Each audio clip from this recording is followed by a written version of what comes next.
Hi. Some poets do not need an introduction. You can directly move into their poem because their poems speak louder than any kind of introduction that can be ever given. Kamala Das is one of such poets. As a bilingual writer, she is actually somebody who wrote poems and short stories and also novels. She was a prolific writer. She was actually somebody who had tasted the pleasant countryside, and also she's somebody who has got the taste of the urban life, especially in Calcutta. So with mixed experiences of both the urbanity and the rural landscapes, you find a writer, you find a poet, you find a short story writer, you find a novelist in Kamala Das, who has always strived to write about that one thing for which she was always passionate about, or that one emotion which she always celebrated in her life, and that is love. Now, Kamala Das' most famous works include Summer in Calcutta, The Old Playhouse and Other Poems, then Nirmandaram Putagalam, Baligala Smaranagal, Ottedi Pada, and of course, My Story. She won the PEN Asian Poetry Prize in 1963, and in 1968 she won the Kerala Sahitya Academy Award for her short story Thanappa. In 1984, she was actually shortlisted for the Nobel Prize, and she has also won other awards like Kendra Sahitya Academy Award, Vayalar Award, Eduthuchan Award, and Muttathu Varki Award.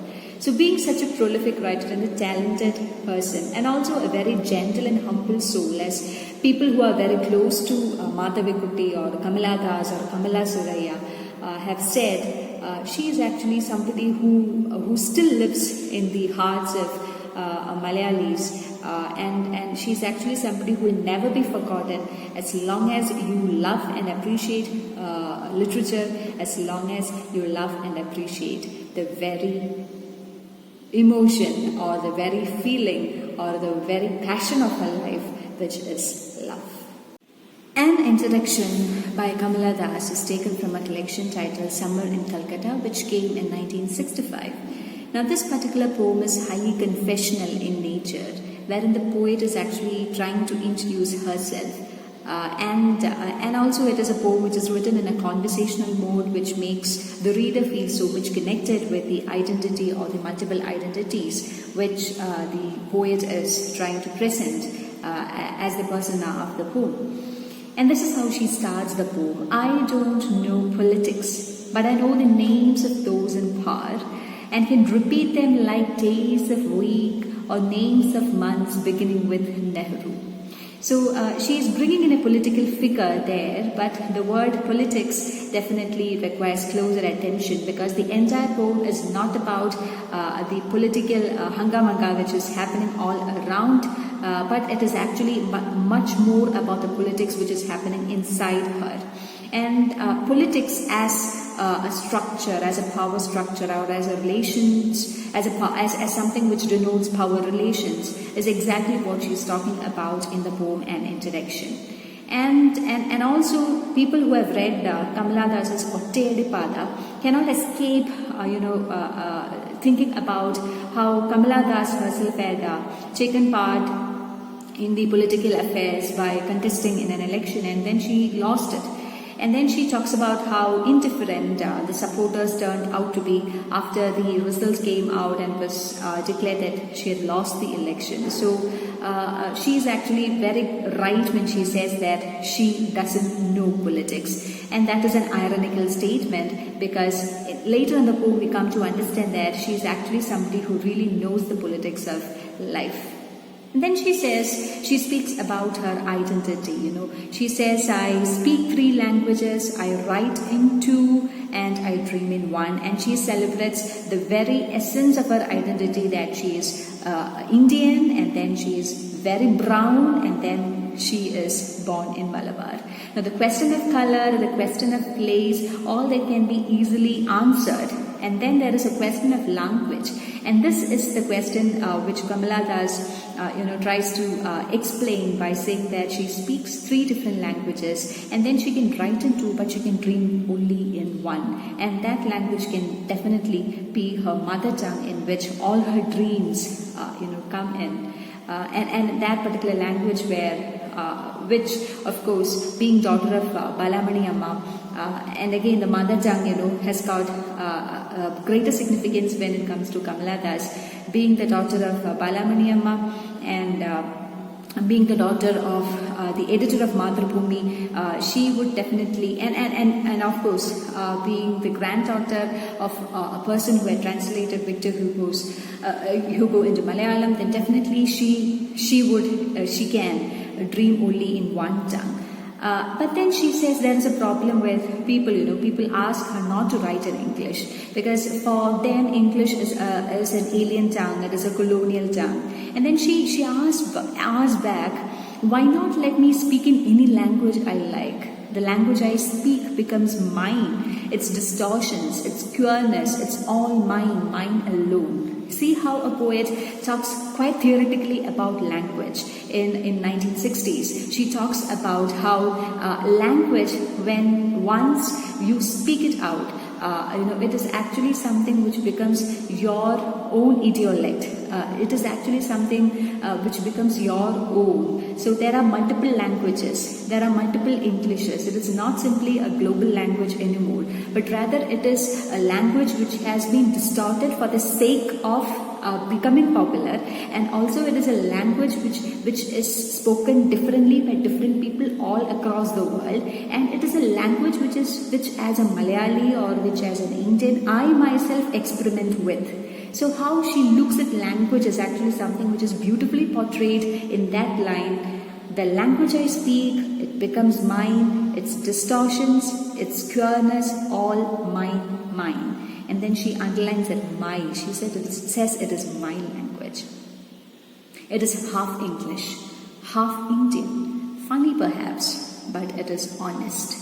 It is as human as I am human, don't you see? So it is a human language that I talk. And basically the language she hints at is not simply, the words and sentences, but basically as you move on or as you move ahead in the poem, you would understand it is also about the language of love. It voices my joys, it voices my longings, my hopes, and it is useful to me as coy is to crows and roaring to the lions. So it is quite natural. It is just like a lion roars when it feels like roaring, that I talk in a language, in any language that I like, when I talk. And it is just like a crow caws. It's actually, there is nothing special in the language which I talk, except for the fact that I have a language in which I make myself clear, or my identity is revealed. Apart from saying that it is a natural language and it comes naturally to her, she underlines the very fact that it is a language which communicates, and also it is not the incoherent mutterings of funeral pyre. It is a language which is alive. She says, when I was young, people asked me to grow up, and I became tall, my limbs swelled, and 1 or 2 places sprouted hair. So physically I was growing up as a woman. And then they wanted me to grow up, and I grew up, and once I grew up, then my body started asking me certain questions to which I definitely had to find answers. And then that is when I asked for love. And I didn't know what love was, and I didn't know what else to ask for. So here the persona assumes a confessional role wherein she talks about how she got married at a very young age, and how as a 16-year-old she was dragged into the bedroom and the door was closed. And she underlines the very fact that her husband did not beat her or anything, but she felt beaten. Because it was such a tender age that she was married to a man who was quite older to her, and she was actually quite inept at the language of love then, though she definitely wanted to know what love was all about. And it was not simply the physical kind of pleasure that she was after, but rather it was something beyond the physicality. But what happened was that she had to undergo the brutal, physical, amorous kind of love at the beginning. And she kind of voices it out in these two lines. My sad woman body felt so beaten. The weight of my breasts and womb crushed me. And that is exactly where, maybe according to Simon Tepua, Kamala Das becomes a woman. She was not born a woman, but she gradually, becomes a woman, because in the next one line she says, I shrank pitifully. Then, ... And that is when the transformation starts. And my brother's trousers, and I cut my hair short and ignored my womanliness. So once I started becoming a person quite different. I decided to become a boy, a man, and I started behaving, indifferently to this womanliness. And then people always come and they come in and they gave me advices like dress in saris, be a girl, be wife, be embroider, be cook, be a quarreler with servants. And Kamala Das is actually somebody who is where she was kind of trying to not adhere to this fit-in policy. And belong, cried the categorizers, people who were trying to categorize me as a housewife.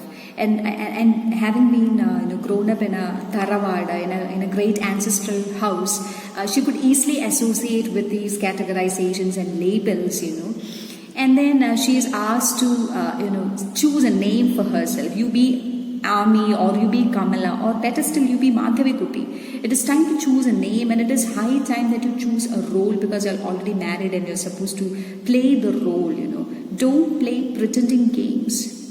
Don't play at schizophrenia or be a nimbu. Now, how easily the poet actually brings in these two categories of schizophrenic patients and of and this particular category of being a nimpo, and how it can be associated with female or women who try themselves to be different, or who put up a different kind of an identity in the society, and how usually they are branded as the mad women.